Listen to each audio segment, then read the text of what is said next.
bigger than the United States that people don't know about. But we are the rule of law champions.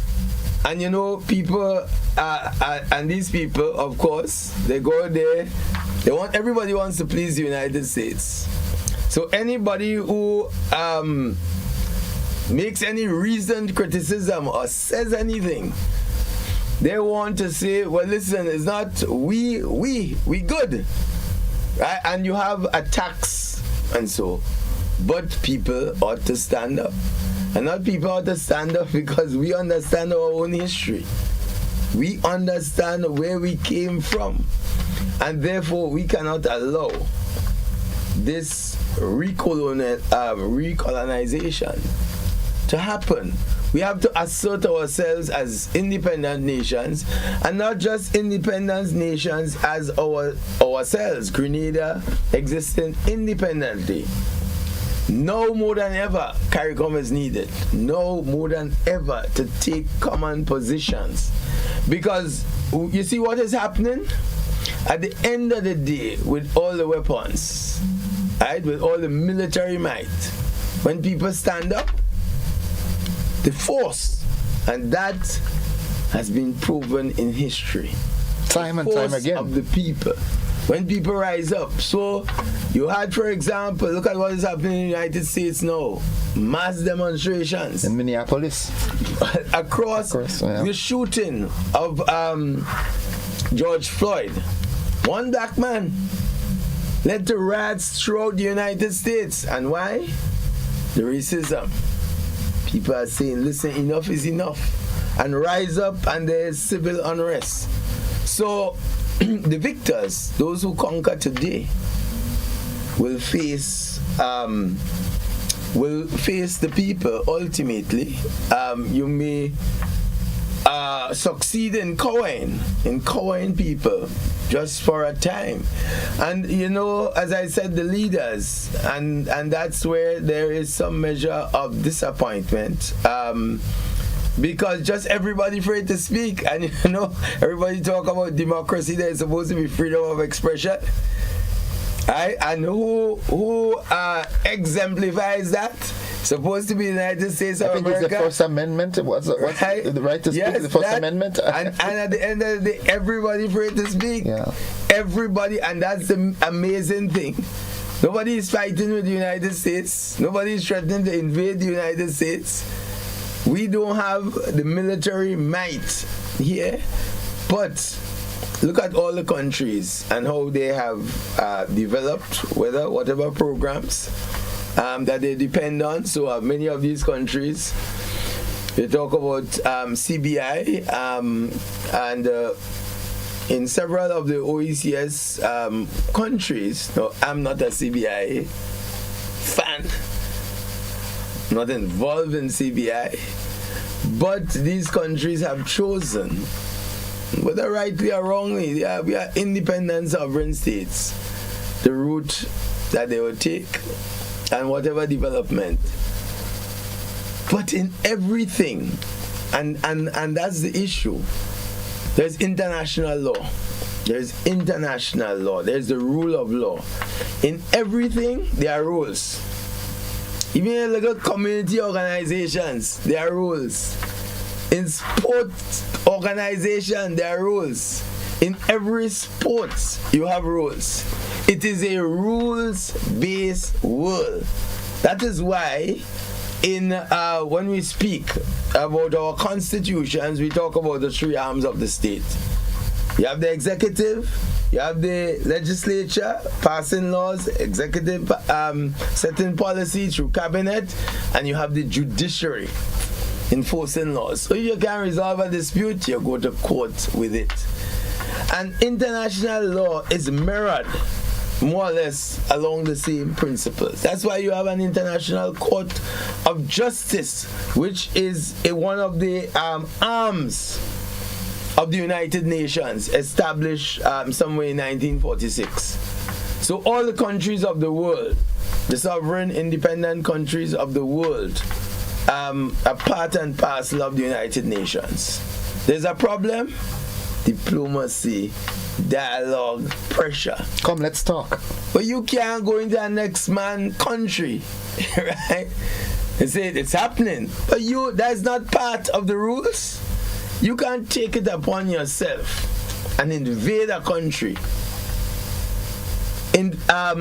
Mash up. Look at what is happening in the Middle East now, right? All the countries invaded now, left broken with civil war. Libya, Iraq, all of these countries, worse than before. Because you're going and the point is, it's not about going in. It has nothing to do with democracy. And the difference with this president is that he speaks his mind, so nobody controls him. And I suppose that's a good thing. So another president with the same mission would be more diplomatic. Because what you have in the United States, basically a war economy. The military-industrial complex controls the United States government. Basically, on what they say, go. So you have a war machine, right? And for that war machine to survive in terms of the mass production of weapons, the United States you have to create conflicts. The United States supplies weapons all over the world, right?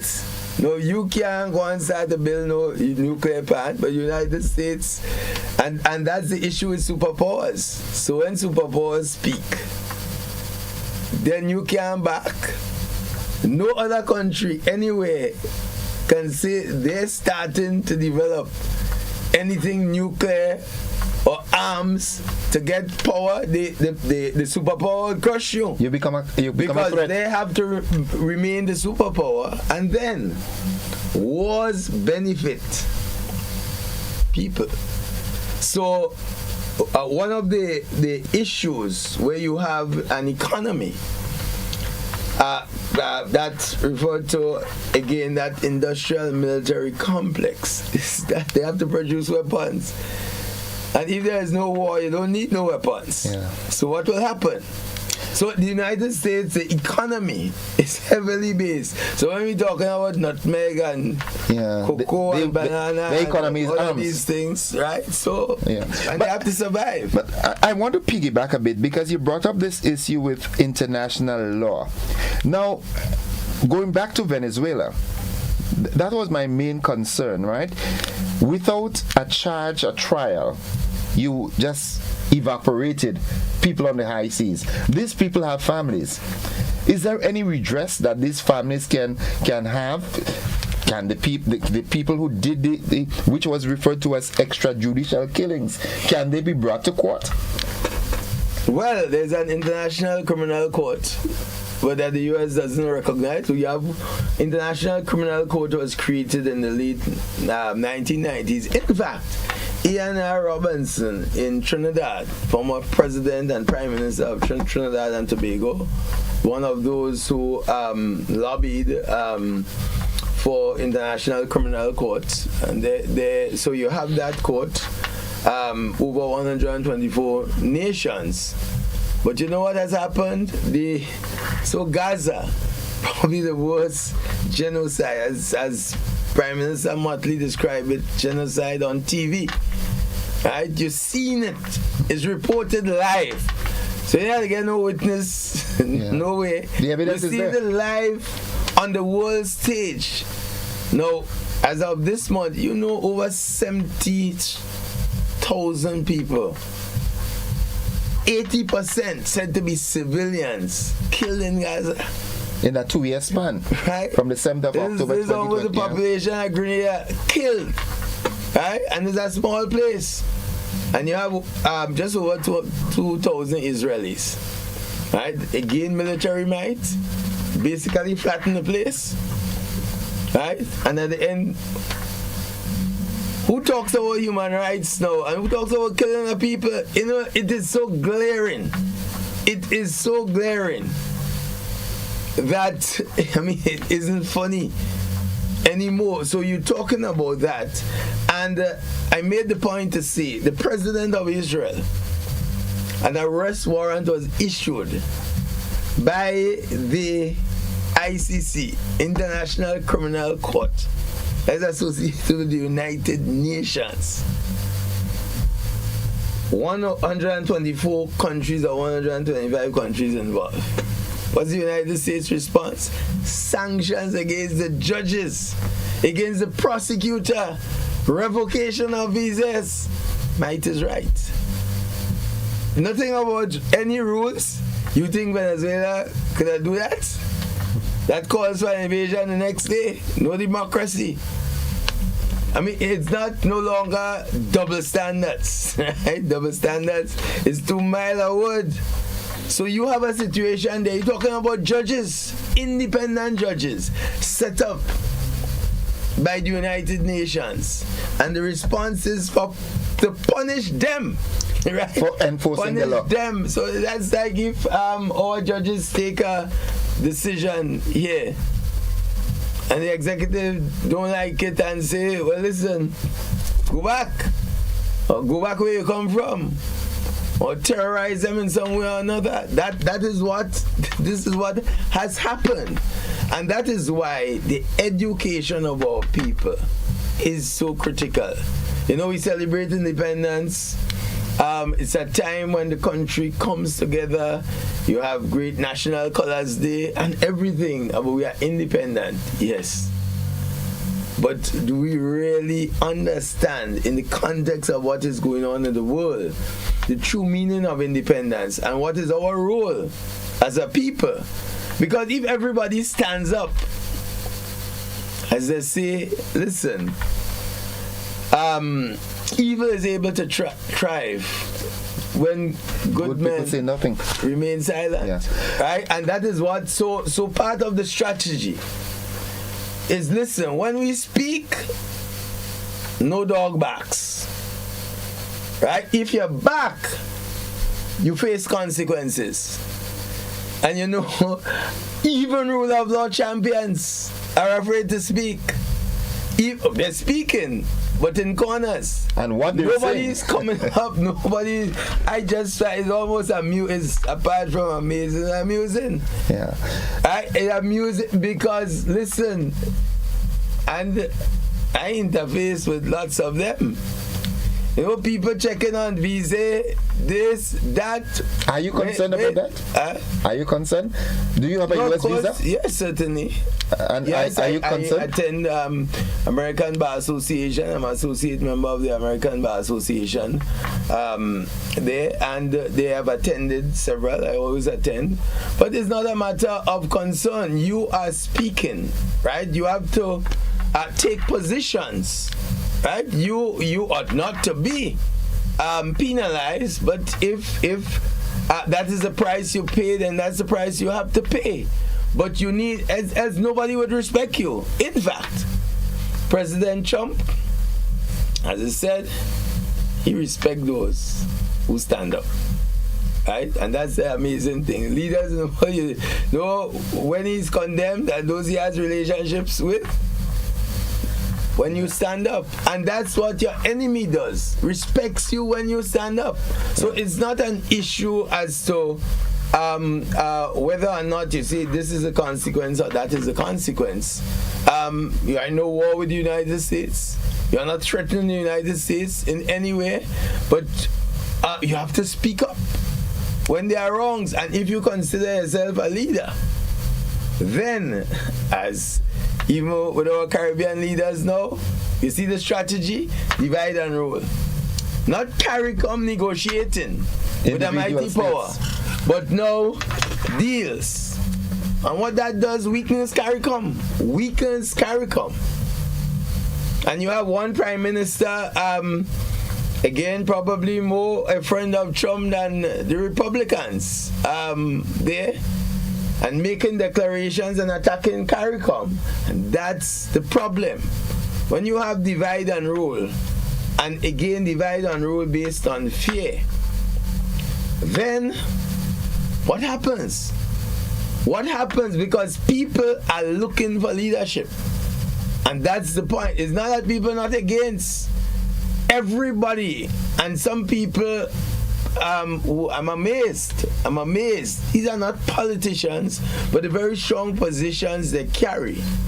And for those who criticize governments, there's a position, let's not say anything. Let's see what the governments will do. That's, these are apologist positions where suddenly you're putting everything on the government. No, right? The governments are there because of the people. Yeah. Without the people, the governments are not there, and therefore the people have to speak. Civil society has to speak out and say, listen, Grenada or the Caribbean, we have to maintain the Caribbean as a zone of peace. No to military occupation. No to the killing indiscriminately. You have to speak out against it. No, so throughout history, that is what you have. At the time when the few speaking out, right? Everybody ducking, right? Everybody ducking and might find ways to criticize those who speak out, but happy at the end of the day with the results, and after history will judge you. Okay. Do you think Nicolas Maduro, what do you think will be the outcome at the courts in the US?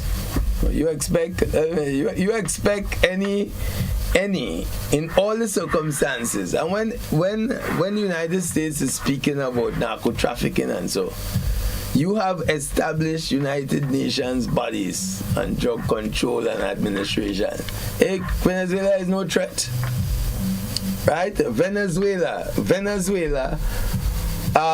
in Latin America, and so the least of the apostles. But even more so, isn't it ironic that the former Honduran president was convicted, right? Was pardoned. Convicted only recently, right? Convicted, and then he was pardoned, right? Because under the Biden administration, they say, well, he got a bad deal, and then the United States supports his party that ultimately won elections in Honduras. It's basically wheels and deals. So I'm saying all of this is not left to the imagination. And the good thing about Donald Trump, he says what he wants, even when you don't want him to say it. That when I say his own, see when they pass the bit of paper to him the last time and he reads it, yeah. He reads it out. So that's how he operates. And therefore, even those around him, but he plays an important role. So look at all those who in the United States and the whole concerns about racism and so, and that whole struggle of the 1960s. Well, it's an ongoing struggle in the U.S. there, and there are concerns about that. So it's not an ideological world anymore. It's not an ideological world. Greenland doesn't have anything to do with ideology. What do you think would happen with Greenland? Well, we'll see. Any number can play, depending on what ultimately happens. Denmark says no, and Denmark is a member of NATO, right? A NATO country, right? And basically, the United States has said we want Greenland. And we will have Greenland. We will have Greenland. If you don't give us Greenland, we take Greenland. That's basically that's what the world has moved to now. So how long would that continue? Only time will tell. We have some people are interested in getting into the conversation. Let's accommodate a couple of calls. Good morning, caller. Welcome. Greetings, Mr. Joseph, Mr. Ferguson. Greetings. I trust you can hear me. Is he there? Yes, I can hear you loud and clear, citizen. Well, look, man, I feel good when I hear you talk like that. We coincide along those lines. I'm happy we coincide along lines. Yes, along those lines, because we understand the history and so on, What we have here within the century past up to today is a repetition. It is written somewhere. I can't remember where it is. But within each 100 years and so on, there are these massive, huge, magnanimous changes. If we look back at the 1930s, 20s, 30s, into the 40s, we see a similar situation. Remember when Adolf Hitler reached into power?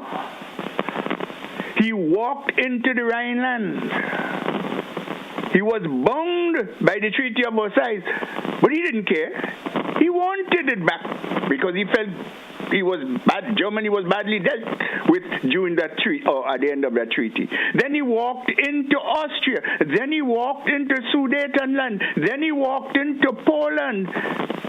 And all around him, they looked at it.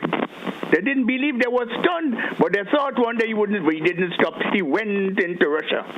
We have a repetition here. So what do? I agree with you. We have to speak. But the thing is, the people speak. Mr. Ferguson, your voice is powerful. Mine maybe. I'm not quite certain.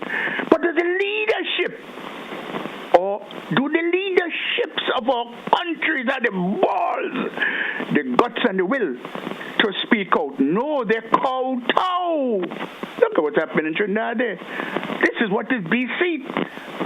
Total deceit of the CARICOM cause. But there we go. The disunity, the lack of collaboration. This is what is defining our situation.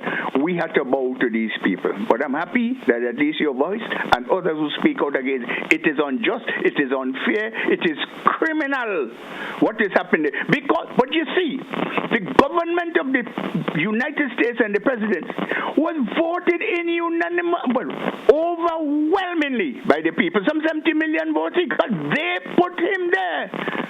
Unfortunately, too, in addition to the chaos that he makes around the world, this deranged fascist, because that's what he is, a deranged fascist. I wish people would read Madison Grant's book in the early 20th century. Hitler, as a matter of fact, called Madison Grant his God for the suggestions made in his book Eugenics. This one is just the same. But what do we do? Because the United States has spread its wings all over the world. This is why it's important that we have to take a side on this. Is it the United States running the world, or the other major powers and other major countries around the world get together and, quote unquote, I'll say it in local term, gang up against the United States? We may not be able to defeat them militarily with the small countries, but there are countries in the world that they don't mess with, and they know it. They know the stops. They know very well those who can sting them too, and they don't meddle with them, or they throw aspersions here and there, but they don't go in. They have to go and fight with the big boys. Abuse. This is what it's all about. But we also have that abuse here. We violate our constitution, Mr. Ferguson, because we feel might is right too. Section 111 of our constitution was violated when we separated Schedule 3. You see? But nobody wants to talk about that because might is right. You catch my drift, Mr. Telephone? Mr. Pardon, Mr. Ferguson, sir. But there we go. There we go. But anyway, I fully support you on all your utterances this morning. Yes. Have a nice day. Will you, sir? Okay. Yes. That was a good knock on the bell there, citizen. You know, on the last point, we disagree. We know on the last point. But on a serious note, again, we cannot move into that era of right is might. We cannot. And it has to be resisted. And people must speak. People must speak. You know, at the end of the day, I'm wondering, those who are leaders and are supposed to have, how can you speak about rule of law on relatively minor issues? And these things are happening in our region. And not that you're not speaking about it, but you are afraid to speak out. So fear dominates. Fear dominates. So you hear a few voices, public voices, and that's just at the beginning, because at the end of the day, people have a way of saying enough is enough. Right? Enough is enough. But we must recognize it is a rules-based world. Part of what was set up in the United Nations, when the United Nations was established in 1945, was an international court of justice based in The Hague.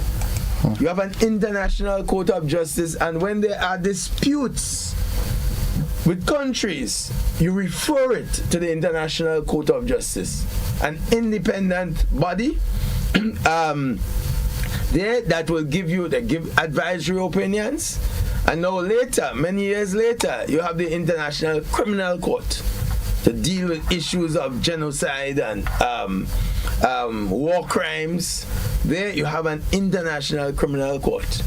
And I'm talking about 125 countries entered that treaty. And in our own Caribbean, because that court system, because we are rules-based, and it cannot be. The President of the United States has said, and that's why I say he leaves nothing to the imagination. Nothing at all. He says what's on his mind. No, apart from saying he has said openly, he's not restricted by international law, but by his own quote-unquote morality. In other words, his restriction ends where he determines. He must be restricted and not by international law. He has said that openly. And that's a dangerous precedent, sir. Well, at the end of the day, if this cannot evoke criticism, right? Even the president wouldn't be respecting.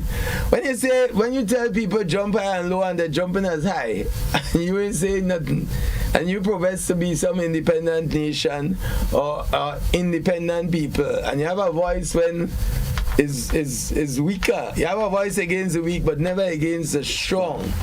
That, at the end of the day, people don't respect you. We have another caller. Caller, good morning. Welcome. Hi, good morning to you, Innocent, and to your followers, and to Mr. Ferguson. Thanks, Mr. Ferguson, for this master class this morning. But I'm waiting with bated breath to listen to what the local lapdogs would have to say. There are many, I'm not waiting there, to blame the government for all the things that are happening around us. So the government caused it, while ignoring why these things are happening and why we are being subjected to these things. It's just like blaming the victim. She's raped. Who told her to go there alone to the party? She should never go to a party alone. It's good because she got raped. Blaming the victim. There are those, I know, you're going to hear them even from today, blaming the government. Oh, they should have done that differently. They should have. I understand the government needs to be a bit more inclusive in terms of discussing issues like this, but none of these things are our own making. The travel ban, the designation in terms of the travel advisories, our fisheries, all those things are part of an attempt to make us pay for having independent positions. And unless we get woke, as the black Americans coined it 100 years ago, we are aware of the source of these injustices and put the blame where it belongs, we're going to fall victim to it. And we are going to end up being weapons, ammunition in the hands of those who want to do us harm. So I'm waiting to hear those who want to jump up. They're going to start coming and say, oh, if you had done this way, that would have happened. You can never outdo a bully. As you said before, you appease them today, they come back tomorrow with something else, where they have their aim. And I just hope that we stand together as a country and don't let anyone try to divide us to have their way, because there are those who are waiting to start, for the coffers to start tingling so they will get money from those same people out there, those abusers, to help them fuel their ambitions. That's all I have to say on this morning. Thank you, caller. Thank you. And I agree wholeheartedly, especially with the last comment. You see, this is not a time. What this requires, these situations, is national unity. National unity. One cannot play cheap politics with these matters. We have, our politics, unfortunately, is adversarial. So everybody wants to take advantage of situations, again, for narrow political benefit. But you see, on matters like these that go to the core of our independence, our rights as a people, the self-determination, but the core principles of international law, mutual respect, irrespective of how big and strong you are. We sit across the table in a civilized world and we talk. You know what? You can, at the end of the day, because you have military might, dictate to me what to do. That's the law of the jungle. That's what we have moved away from. And the point, and I'm happy that the caller raised that point, because I want to make it. It's a difficult period for governments. It's a difficult period for governments in the region. Those who are, because you have to deal with this situation, diplomacy, everything. That is why unity is important, and I'm talking about not just unity among CARICOM leaders, but unity in terms of the opposition, because this is a threat. These are threats to our respective countries. It's a threat to CARICOM, and therefore we need to stand up as one people, speaking with one voice. Opposition, government. The line has to be drawn somewhere, because that is what is going to take us forward. People feel that, listen, we can't face up to the United States. You know, I hear these sickening comments, right? And in a sense, these people will be ashamed. Ashamed. You see, when all of this pass, to hear themselves and what they're saying. Because they'll this be too shall totally pass. ashamed. They'll be, of course, it this will too shall pass. Yes, this too shall pass. Right? And when it matters, you know, I always make the point, and I'm going to make it again. Listen, in the 1960s, in the struggle against racism in the United States, in the 1960s, guys like Martin Luther King.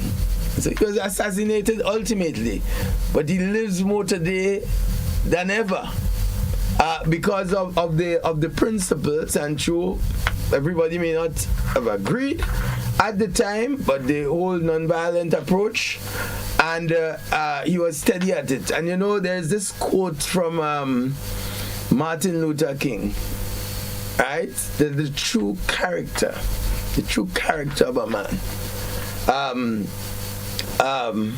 is reflected not in times of convenience, but in times of challenge. Like, where do you stand in time? So everybody talking brave, but if there's somebody come around and run and leave everybody else. Yeah, you move off. Yeah. And this is a time to speak out. And you know, the other point, because you might say, and it matters not, Venezuela as a sovereign nation have the right to determine their own destiny. That's part of international law. The right to determine your own destiny, the right to self-determination. You can help, you can assist, right, as a country, there, whatever in terms of material and other support. You can't just go into the country and remove the president, take the president out. You can't. It can happen then anywhere else, and the excuse can be used to justify that. And if that is not enough for people to speak out, you know, there'll be a lot of people ashamed of themselves, and there are those who waiting for others to speak so they could criticize. I always say they have a right to criticize. Let them criticize. Let them hear themselves 5 years from now, and history will be the judge. Because you see what is happening, happened slavery centuries ago, and now people rising up and speaking about reparations. It has a way of coming back. What goes around comes around. Indeed. And that is why it is important, and especially at a time of independence, we speak in independence now, national unity on question. Not everything. We have to fight government and opposition. We have to be fighting, right? Because it's an adversarial system. Yes, given. Even in the courts, no. You know, what the courts promote is mediation, right? Dialogue, that you go across a table, litigants come before it, and the court encourages, and in fact is entrenching that, because we had mediation introduced in 2004. The court now has introduced again a new concept, borrowed from Trinidad, and it's more entrenched now than Trinidad. We have it as part of our civil procedure rules, judicial settlement conferences. The court is an adversarial system, but even within the adversarial system, it's dialogue. That's why it's promoted. Dialogue. It's a culture of resolving disputes, and that is again throughout the Caribbean. Now you have mediation. So that's what you do. That's why the United Nations established dialogue, diplomacy. We could agree to disagree. That is what a civilized world brings to you. And it matters not if it's the United States or any other country. We must have the courage of our conviction to speak out. So when all that passed now, and then something where some liquor man do something, everybody talking. When the United States big and powerful, then is when you have to prove your gut. You speak out, and you have a right to criticize, and that's what they say as part of democracy. So why should you suffer if you criticize? And then it just shows the hypocrisy of the system. So we as a people, there are many lessons to learn from this, all right? And one of them, we are small, independent, developing countries, sovereign nations, and we are a tiny dot on the map. Even the Caribbean is a tiny dot on the map, and we must speak with a united voice. You know something I've always said, all Grenadians know when it's Thanksgiving Day in the United States. They know when it's the U.S. independence. People know when it's CARICOM Day, That's a true fact. Right? No CARICOM Day. Why is it? Right? And that's why people don't respect a lot of the institutions. Because the institutions themselves, little is known about them. So what do we do for CARICOM Day? If you ask a school child, when is American independence? Probably 90% will get it right. Blasting, that's television. Television. It's blasting there, but we don't know about our own people. And it's time, and we don't understand our own history to be able to analyze what is happening now. And I was listening to a program recently. One of the top economists and commentators, and he was making the point that the 10 richest people in the United States, their net worth is $2.3 trillion. Right? $2.3 trillion, the 10 richest. And you know what they control? Apart from everything else, the media. Yeah. Right? The media. And that's what they're buying up, and he was making a point about TikTok. Mr. Murdoch and the guys. So it's the media. So it's really a battle of the minds. The battle of the minds to win control of the minds. And that is an important, listen, in the United States Army, the most important unit is not the guys who have the guns, the PSYOPs unit, psychological operations, because you have to prepare the ground.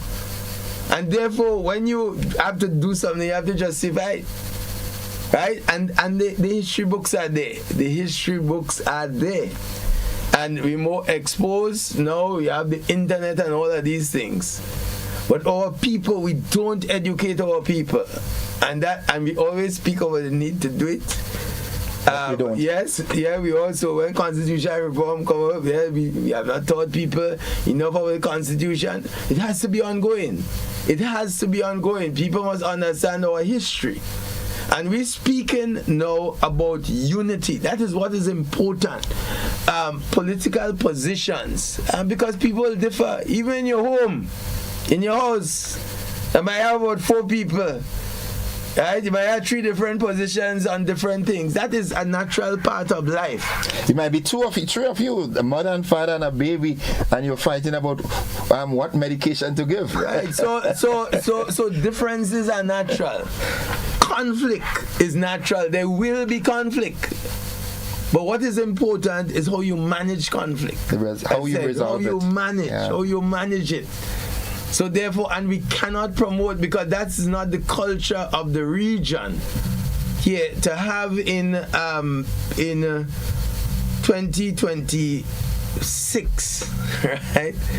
Just our backyard being used as military bases to launch attacks on our own fellow countries in the region. That we have to say no to that. And even some people afraid to say zone of peace. I tell you, it's so amusing. It's really so amusing. But it won't always be so, because people will wake up and really say enough is enough. And as the saying goes, another quote I always use from the end of World War II. See, first I came for the communists, I said nothing because I was not a communist. Next I came for the trade unionists, I said nothing because I was not a trade unionist. Then they came for the Jews higher up, in fact. They came for the Jews, I said nothing because I was not a Jew. And then they came for me, and there was nobody else to say anything. Yeah. Right? Everybody else were gone. Precisely. Right? So one has to view these issues not through narrow lenses. Not through narrow, and feel that, listen, there is some, we have become such a consumer society. Everything revolves around money, and I'm not saying that is important. But we have to ensure that we develop a society in which there are rules. And the rules are respected, because the greater danger that people are not speaking about is that, listen, what else we begin to feel, listen, that might is right. Yeah. Right? When you're mighty. So all these are good examples for gangsters. Right? Those who want to settle scores say, well, listen, let me do it the Donald Trump way, man. Right? Donald Trump can do it, we can do it too. The President of the United States, the free world. That is the way to operate. Then we can do it too, and then it will seep down. Because maybe it's as part of the psyche. If he is doing it, maybe he's right. He's might. He's right. Go. He's the land of might democracy. Right. So maybe that's the direction we should go. And we're not taking these things into consideration. What the principle is might is right. The United States can only do what it's doing because it has the military power, the military backing. And you see why it is not, it will come across clearly now that you need a multipolar world. You can't have one country that has all the means, right, to crush all other countries. Yeah, there must be some semblance of balance. Precisely, and we have the right to be friends, as Prime Minister Barrow said in his day. Listen, friends of all, satellites of none. At the end of the day, that's what international law means. It's based on rules. You have a right to be friends with who you wish to be friends with. Just as the United States has permanent interests, and no problem to make the United States great again. But we want to make the Caribbean great too. Yeah. Right? We want to pursue our interests unimpeded by any country. We want to determine our destiny, and we have the right to do so. Because we're sovereign. Of course, and if we give that up, then is what next? Right? What next? When they come for you, when you jumping up when they come for others, right? Who jump up when they come for me? When they come for you. Who jump for right? me? But there might be no other person to jump, you might be the last man standing.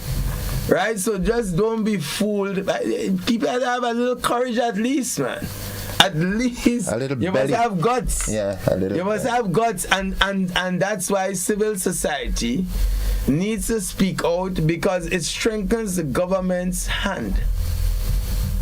Right? In a certain place where there is supposed to be some measure of power, I've heard it said, well, listen, before we say anything, let's see what the government would do. Right? You part and parcel of strengthening the government's hand. Of the decision making Maybe the process. government can say less than you can say. But when you speak, you empower the government to speak a certain way. Right? So it's not about, this is not about governments. Right? Whether Grenada government or which other government. Because it's difficult for governments. Governments have to negotiate, they have to do the go into the back rooms, negotiate. Yeah, but they must have the voice of the people. Yeah. The government has to take the diplomatic route, but you as civil society, you can speak as you want. Out. Yeah. Yes, so what's the problem with speaking out? Council, we have to end the conversation here, but I must confess it has been a very, very interesting conversation. And as you rightfully say, these are the sorts of conversations that we need to have to get our people in that frame of mind, knowing that one, we are sovereign, two, we are independent, and we too have our right to choice. And we must not give it up. We cannot give it up. And just let me sneak in this last point. I say this is not about ideology. No. Listen, the United States, they have indicated clearly. You see climate change, right? Climate change killing us. Look, Hurricane Beryl, and that's what people have to relate to. Now they're threatening our countries that are promoting climate change, because as far as they're concerned, climate change is a hoax. Right? It's a hoax. So when we are threatened now, when we attend certain meetings and everything dealing with climate change, yeah, hush. You gotta hush. Climate change, you can't speak out. So this is not about politics and traditional politics. If what can be happening in Greenland, right? And people watch on with amazement, right? We want Greenland, we get Greenland. Yeah. If we don't get it, we take it. Yeah. And we have the means to take it. By any means necessary. Precisely. But time is against us. King's Council, GBN is always a second home of yours. So we will do our part to ensure that, we encourage and educate our people. And so we'll have future engagements as always. But I want to thank you for taking the time off from your busy schedule this morning to be with us this morning. I want to wish you all the best for today and going forward. Yes, well, certainly thank you, and continue your great job at GBN. Education, education, education. That is what we need in this period. Folks, that's it for the conversation. I have been speaking there with King's Council Ruggles Ferguson, having an in-depth conversation on the regional and international geopolitics of the day. We take a break. The great music comes up after this. Don't you go anywhere.